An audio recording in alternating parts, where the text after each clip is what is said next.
So as you may know, I recently made 6 videos going over the Halo speedrun achievements in the Master Chief Collection, where you beat each game in under 3 hours. This took around 6 weeks of constant grinding and learning speed tech to pull off. Some of the achievements were a lot easier than others though. Some took me a whole week, and others only took me 3 days. Maybe you want to go for these achievements yourself. So here they are, easiest to hardest in my opinion. I hope you enjoy, leave a sub if you learned something new, and maybe watch the whole series as well. I could really use the watch time. Before we jump in though, you can find out what your longest legendary completion here is in the stats menu. This total time is calculated via your best times on each level, and you can find your quickest level completions here on halowaypoint.com. Be aware though, these are not sorted by difficulty, so your best legendary time might not be the one it shows. Tutorials for a lot of the tricks I'll talk about can be either found in the Halo Runs Discord, and a lot of other ones can also be found on Naked Eli's YouTube channel. Just be aware that some of his strats are either extremely outdated, have new setups, or are slower than modern tech.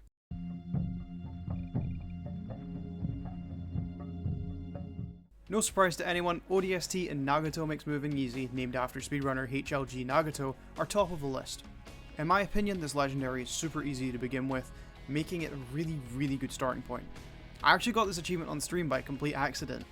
I surpassed par on levels by over double the time, and in the case of Tyree Plaza, I went about 8 minutes over. What makes it even easier is that you do not have to touch New Mombasa streets at all, and only have to play the standard missions. It's mainly combat and walking around enemies. Combat itself isn't too rough either, as there are usually 2 or more power weapons per missions, and plenty plasma pistols around to combo with the Silence Magnum. Even the Brute Plasma Rifle can be useful in a lot of scenarios. While there is some speed tech, such as a Banshee out of level trick on Kikowani Station, and a Warthog out of bounds trick on Coastal Highway, these really aren't too necessary. If I could do it on stream in an afternoon with no practice, I'm sure anyone could get this one as well. If you're new to these achievements, or Legendary in general, I highly recommend starting with ODST. They let me pick. Did I ever tell you that? Halo 3 and Devastating, named after runner Dark Devastation, are up next. 3 Legendary is a step up from ODST in terms of difficulties for 3 reasons alone.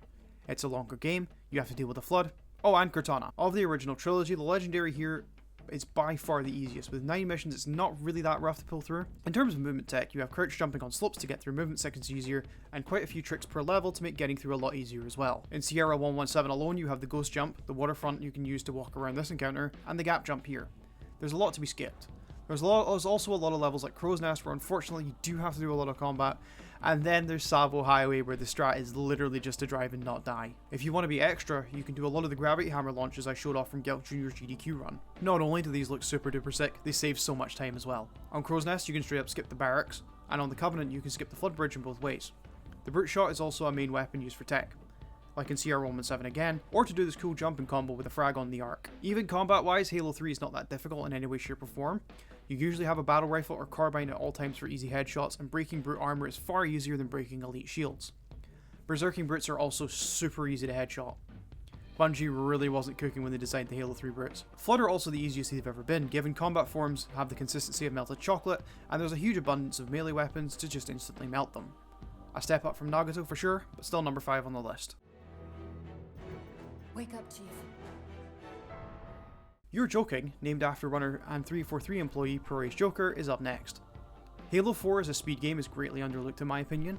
Halo 4 isn't popular these days, and I kinda get it, but give this a try if you really want.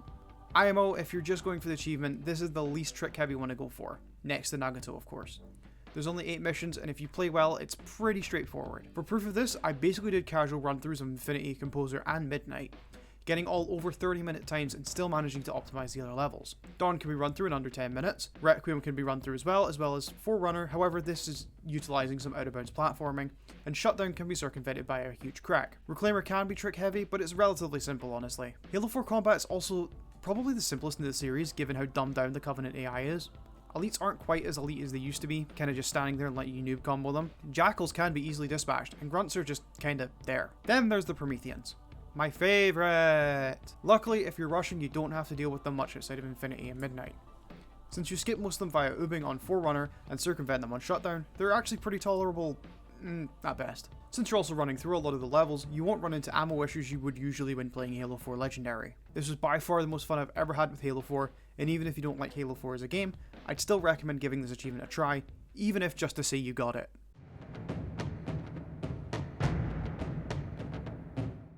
Keep Your Foot on the Pedro Gas, named after Pedro Gas himself, is here now. When I mentioned I wanted to try doing a Reach full game run Tacoma SR, world record holder for Halo 4, she simply replied, "You like New Alexandria?" And that's because NA is basically a microcosm of Reach speedrunning in and of itself. RNG after RNG after RNG. The Reach speedrun is hard. There's even a disclaimer on the Halo Runs Discord warning against learning the Falcon Grab on Winter Contingency before anything else. This trick is so RNG intense that Kronos had to reset his GDQ run to get a better seed. Oh, and Cody Miller couldn't pull it off, so you know it's hard. And Cody's a premier runner, so you know that kind of puts it into perspective. I'd like to get in Falcon, please. Press X to enter. Oh, you know what? It's because I'm getting in the wrong one. Reach is also very combat heavy as well. Levels like Oni Sword Base, Long Night of Solace, The Package, and Pillar of Autumn have a lot of combat that's mandatory to continue, so having proficiency in that way is super duper important. Luckily, Reach has a lot of viable weapons on top of the trusty noob combo, and since every level has access to my beloved DMR, it's none too rough. Even the brutes aren't too bad, as the Needler and Needle Rifle are widely available to dispatch them in no time. The outlier to most levels is Nightfall, where you can just run through and use the forklift to clip through this gate and turn it into a 5-minute level. 3-minute if you use armor pressure lock instead, but who's going to do that? Long Night of Solace is a sticking point too. The flight section can be a pain, but with practice can be easily conquered. There are lineups you can learn to easily defeat waves and make the AI splatter themselves on the environment. This one is still really easy to attain with practice, but is by and large a huge step up from the other three. All I need to know is, did we lose them? I think we both know the answer to that. Named after HaloRuns.com founder and speedrun legend Goat Rope, this is probably your best starting point next to Nagato. CE has a good mix of easy and hard tricks to learn, whether it's the Banshee Grab on AOTCR, Keys Flood Bump, or the Silent Cartographer Skip. There's a really good mix to learn here. You could even be extra and learn a Flood Bump on the library to make that level a whole lot more bearable. Learn from my mistakes on levels like TNR, learn the grenade jumps. They save so much time and headache. Levels like TB are still rough, but they're not impossible. Also keep in mind that in my Goat Rope run, over an hour and a half were used on those 3 levels there. This shows just how much time you're able to make up on the others as well. Quite a few levels can be beaten in under 10 minutes, which is really good. It means you can utilize that time elsewhere on levels you're struggling with. Apart from the big 3, POA is just a rush job. Halo is easy enough if you remember to do the first grenade jump, learn the grenade lineups and kill your marines. TNR is TNR, just do Silent Cartographer Skip, just do a Banshee Grab. 3 for 3 is Pillar of Autumn but with Flood. Library is Library as TB is TB. Just do Keys Flood Bump, rush through them all, and you're golden. Combat wise, I'd say CE is probably the most fair of all the games. You are tanky, like very tanky. But as are the enemies. Besides hunters, they can get one tap with a pistol who thought this was a good idea. In saying this, however, there's really only a few weapons that are worth your time, those being the Magnum, Plasma Pistol, Sniper, and Shotgun, and in niche scenarios, Plasma Rifles and Rocket Launchers.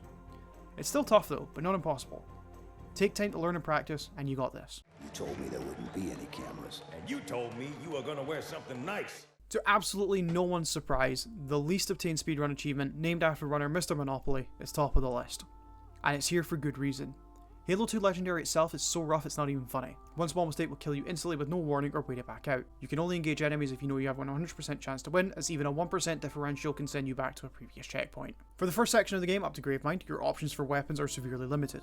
You need a plasma pistol for elites, and you need either a battle rifle or Covenant carbine to score that killing headshot. The only exception to the plasma pistol being mandatory is the odd sniper or beam rifle you happen to get your hands on, as well as energy swords for niche scenarios and, you know, the occasional rocket launcher too. If you don't have one of these 7 weapons, you may as well consider your weapon slot empty. There is quite the variety in levels though. A lot of Halo 2 levels, a lot like CE, can take under 10 minutes, which is really good, since Halo 2 has a whopping 13 levels. Honestly, the hardest missions here are Cairo Station, yes, the first frickin' level, Regret, and Gravemind.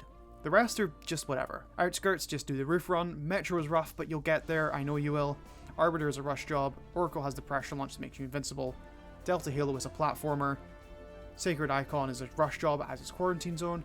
Uprising is a 2-minute mission. High Tower is yet another rush job, with Great Journey being an exercise in pulling teeth if you decide not to duplicate Sergeant Johnson. The big 3 in Cairo, Regret, and Gravemind are unfortunately just combat gauntlets. Cairo was probably the easiest by far, if only because of how short it is. Regret can be a massive slog, especially if you run out of precision ammo in the underwater sections, and Gravemind is Gravemind. My biggest tip here is to learn the despawn in the first room.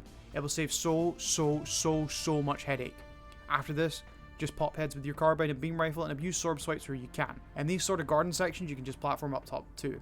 With enough time and patience, you'll get this one, I know you will. After all, it took me 3 days to get my 36-minute completion. If you really have the patience, I think just about anyone could get this achievement. You just have to be persistent and keep at it. Heck, I'm pretty awful at shooters and I still got it. You could even be super extra and learn the sword flying, or use a macro.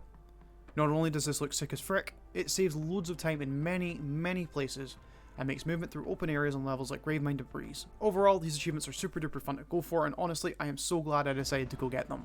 Funny story, I only decided to go for all of them at first because I thought they'd look neat on my Steam profile. But all of you liked the videos as well, minus the Halo 4 one, but trust me, I get it. So yeah, that was great motivation too. Heck, we're at 10k views on Halo 3, which I never expected in a million years, so you know, thank you. But yeah, thanks for watching. Give these a try if you really want to, they're so much fun, as is speedrunning itself. The Halo Runs Discord is jam-packed with guides, tips, tricks, and everything else in between. It really is a treasure trove of knowledge, so go ahead and grab yourself some. Leave a like and subscribe while you're here as well. Thank you.